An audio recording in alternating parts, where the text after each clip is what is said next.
السلام علیکم، کیسے ہیں ویورز؟ آج کا ناول کزن میرج بیسڈ ہے، روڈ ہیرو ہے، موسٹ رومانٹک ہے اور شارٹ اردو ناول ہے۔ شروع کرتے ہیں۔ مجھے لگتا ہے آج میں اپنا سر کسی دیوار سے دے ماروں گا۔ سعد کو فون کیے وہ اپنا دکھڑا سنانے لگا۔ ہوا کیا ہے؟ سعد بیڈ پر نیند دراز لیٹا اس کے رونے کی آوازیں سن رہا تھا۔ میں تجھے بتا رہا ہوں، میں آج اپنا سر کہیں مار بیٹھوں گا۔ اصل بات بتانے کی بجائے وہ کوئی اور ہی لن تناریاں کر رہا تھا۔ پہلے منہ سے پھوٹ کے ہوا کیا ہے، پھر میں تجھے بتاؤں گا تجھے دیوار پر سر مارنا چاہیے یا لوہے کے سریے پہ۔ سعد اس کے رونے کو کسی خاطر میں نہیں لایا۔ یہ سب سننے سے پہلے میرا دماغ کیوں نہیں پھٹ گیا؟ پھر وہی راگ الاپنے لگا۔ میری جان، وہ تو میں تجھے بعد میں آ کر پھوڑ دوں گا، بتاتا ہے پوری بات یا فون بند کروں؟ سعد کوفت زدہ لہجے میں بولا۔ یار امی کہہ رہی ہیں، انہوں نے میری بات رادیہ کے ساتھ پکی کر دی ہے۔ سعد کے دمکانے پر وہ اصل ٹاپک کی طرف آیا۔ کیا؟ سعد اپنی جگہ پر اٹھ کر بیٹھ گیا۔ جی، اب بتاؤ کیا یہ مرنے کا مقام ہے یا نہیں؟ وہاب نے جتانے والے انداز میں کہا۔ میں کل تمہاری طرف آتا ہوں، پھر بات کرتے ہیں۔ سعد بھی الجھ گیا۔ اب بات کا کوئی فائدہ نہیں، میں نے امی اور ابو دونوں سے اپنے طور پر بات کر لی ہے، مگر دونوں میری بات ماننے کو تیار نہیں۔ وہاب نے ٹھنڈی سانس بھرتے ہوئے کہا۔ ان کے مطابق میں بھی شہاب بھائی کے نقش قدم پر چلوں گا۔ اب اگر انہوں نے کسی گوری سے شادی کر لی تو اس میں میرا کیا قصور ہے کہ مجھے اس رادھے میڈم سے نتھی کرنے پر تل گئے ہیں؟ وہ کوفت زدہ سا رادھیا کے بارے میں بول رہا تھا۔ یار دیکھا جائے تو بری کہیں سے نہیں ہے، مگر صرف عمروں کا تھوڑا بہت فرق ہے۔ سعد جانتا تھا سمیع اور زیبا بہت سخت گیر ماں باپ تھے۔ کچھ اپنے بڑے بیٹے سے باہر جا کر اپنے بیٹے سے شادی کرنے کی بنا پر اور بھی سخت مزاج ہو گئے تھے۔ اب ان کی ساری امیدوں کا مرکز وہاب ہی تھا۔ تھوڑا فرق؟ سعد کی بات پر وہ گھٹی گھٹی آواز میں چیخا۔ یار میرا مطلب ہے، سعد سے بات منانی مشکل ہو گئی۔ 5 سال کا فرق تجھے تھوڑا لگتا ہے؟ میں اسے باقی بڑی عمر کی کزنز کی طرح ہی رسپیکٹ دیتا ہوں۔ 5 سال وہ مجھ سے بڑی ہے۔ 2 سال تک ہوتے تو چل جاتا، مگر 5 سال، اس کا کم ہونے میں نہیں آ رہا تھا۔ یار لوگ 10 سال بڑی عمر کی عورتوں سے شادی کر لیتے ہیں، تیرے سے 5 سال ہضم نہیں ہو رہے۔ سعد نے ایک بار پھر اسے تسلی دینا چاہی۔ تو چلتی پر تیل چھڑک دے بس، خدا حافظ۔ سعد کو ہمدردی نہ کرتے دیکھ کر وہ بولا۔ سعد پیشانی مسل کر رہ گیا۔ اس کا واویلا غلط نہیں تھا اگر وہ خود کو اس کی جگہ رکھتا۔ انسان اپنی شریک حیات اپنے سے بہت چھوٹی نہ صحیح مگر کچھ تو چھوٹی کی خواہش کرتا ہے، یا کم از کم ہم عمر تو ہو۔ اگلے دن اس کے گھر جانے کا ارادہ کرتے ہوئے سعد لائٹس بند کر کے لیٹ گیا۔ اگلے دن سعد وہاب کے گھر موجود تھا۔ سعد اور وہاب بچپن کے دوست تھے۔ اب تو دونوں کا یہ حال تھا کہ وہ ایک دوسرے کے گھر کے فردی شمار ہوتے تھے۔ سعد وہاب کے گھر بے دھڑک چلا جاتا تھا اور وہاب سعد کے گھر۔ سعد کی فیملی کے اس کے کزن سب سے واقف تھے اور وہاب سعد کے سارے خاندان سے۔ تم سمجھاؤ اسے کچھ، زیبا نے وہاب کو کھا جانے والی نظروں سے دیکھتے ہوئے کہا۔ جس وقت سعد ان کے گھر آیا، زیبا، وہاب اور سمیع لاؤنج میں ہی بیٹھے تھے، وہاب کے رشتے پر بحث کر رہے تھے۔ مجھے سمجھانے کا کوئی فائدہ نہیں، سمجھنے کی ضرورت آپ لوگوں کو ہو، وہ سرد لہجے میں بولا، مگر لہجہ بے ادب نہیں تھا۔ کیا عذاب آ گیا ایسا؟ اچھی بھلی بچی ہے۔ سمیع نے ناگواری سے اس کے مسلسل انکار پر اسے دیکھا۔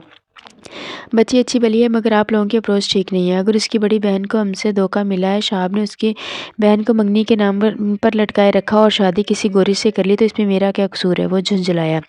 میں اچھی طرح جانتا ہوں یہ سب آپ شہاب کے کفارے کے لیے ادا کرنے کے چکر میں کر رہے ہیں، یہ سوچے سمجھے بنا کہ فرح تو شہاب سے 4 سال چھوٹی ہے،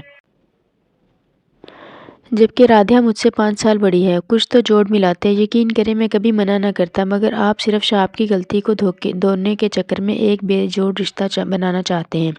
وہ تھکے ہوئے انداز میں بولا۔ صاحب تم بتاؤ، وہ کوئی اس سے بڑی لگتی ہے؟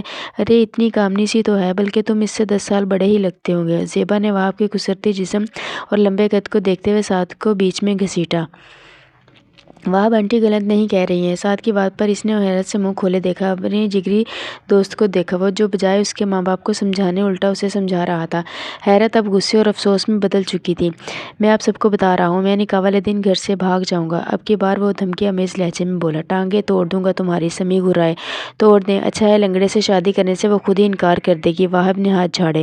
اچھا تو چل میرے ساتھ۔ سعد سمیع کے غصے کو بہت اچھے سے جانتا تھا، کوئی پتہ نہیں تھا نکاح والے دن کی بجائے آج ہی وہاب کی ٹانگیں توڑ دیتے۔ تو اپنے گھر جا، آیا بڑا میری ہمدردی کرنے۔ وہاب نے ہاتھ جوڑے۔ بالکل ہی بد تہذیب ہو گیا ہے یہ، مرو تم بھی شہاب کی طرح میری طرف سے، جہاں مرضی منہ مارو۔ سمیع اس کے اس انداز پر سیخ پا ہو گئے۔